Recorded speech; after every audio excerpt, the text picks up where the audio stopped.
Good morning, I'm Falak Noor and I'm here to speak about disaster management.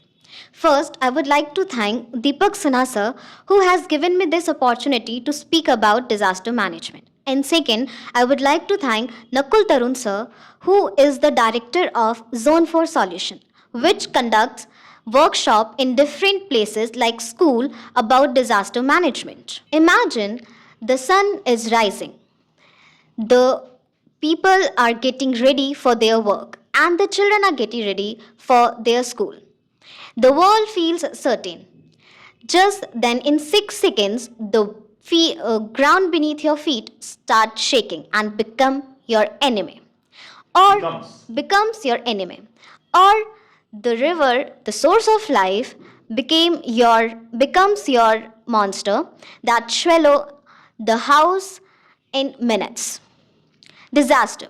Yes, disaster do not give us appointment and it does not give us an appointment and it does not wait for us to be ready. The says going that the nature strikes the blow, but it is a lack of preparation that causes the disaster. Yes, today I'm going to talk about the disaster management. But first, talking about disaster management, we need to understand what is disaster.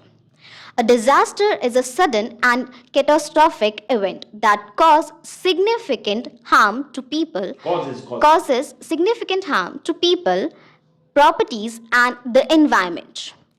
In short, it is the hazard most meeting vulnerability. Generally, we divide disaster into two types, natural disaster and man-made disaster.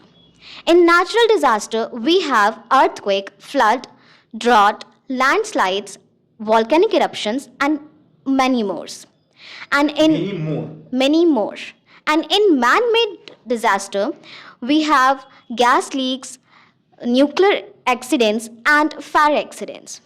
Or pandemics like COVID-19 is also a kind of disaster, a biological disaster. As we just got to get to know there are many disasters, so let's understand how can we manage it. First, talk about the earthquake. In earthquake, our first priority should be get outside of the building to a safest place. Should be given outside. First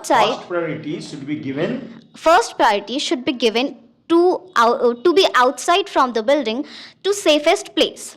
And if you can't make it, so make sure you should cover yourself under table or something covered place so that you can protect your head if anything fall on your heads. If anything falls on their heads. And stay away from glass. Now, during cyclones. In cyclones, we should go underground to protect ourselves as cyclone strikes the ground. So, we need to be underground to be safe. Flood. What causes the flood? Well, when the water level of river rises, it causes the flood.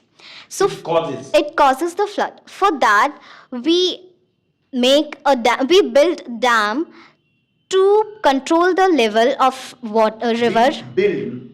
We build. First form. Okay. Yes. We build the dam to control the level of water, and we need to build rainwater harvesting system to store rainwater.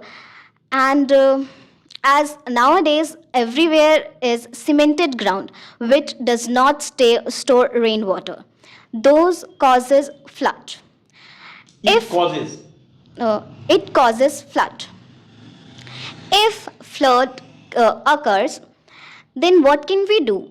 So for that we have to move to a safest position or safest place so that we can protect ourselves. If our houses ourselves, if our houses are not that strong enough to provide us protection, we should move to higher altitude where the flood can't reach us. Now, if I talk about the landslides, so why landslides happens? Major Why landslides happen? why landslide happen? Majorly because of deforestations, as deforestation lead to soil erosion, and because of soil erosion and leads to soil erosion. During rainfall, the soil which are not tightly held are leads to landslides. So, for that, we stop deforestation and mining in hilly areas. And if landslides happened, what can we do is we need to alert and we need to listen broadcasts. We need to be alert. We need to be alert and we need to listen broadcast. And we should move to high altitude. We need to follow broadcasts. And we should move to high altitude where landslides is not happening. And if we can't, Landslides are not happening. Landslides are not happening. And if we can't move outside, we curl ourselves in a ball to protect our head and neck.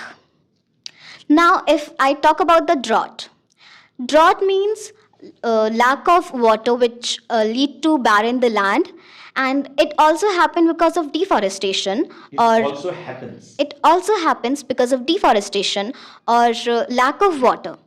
In that case, we should plant more trees to prevent soil erosion.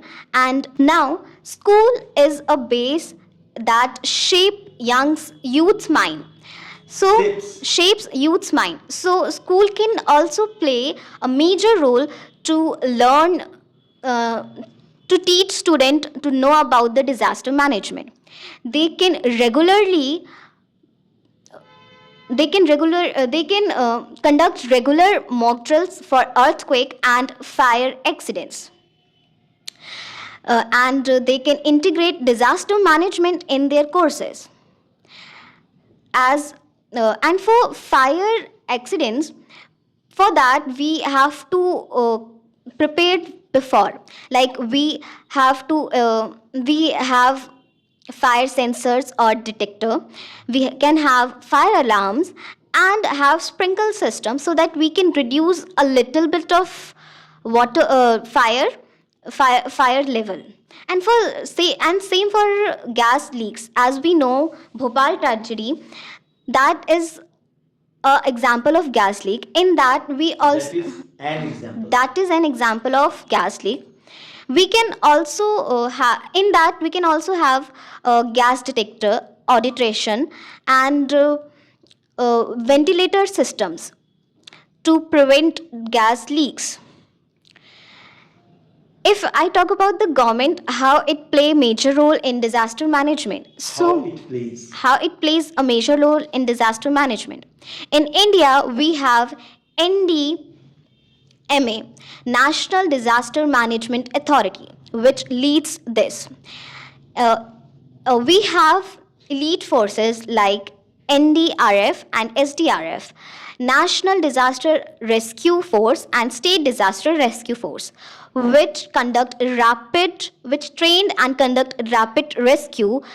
And government send SMS alert and siren for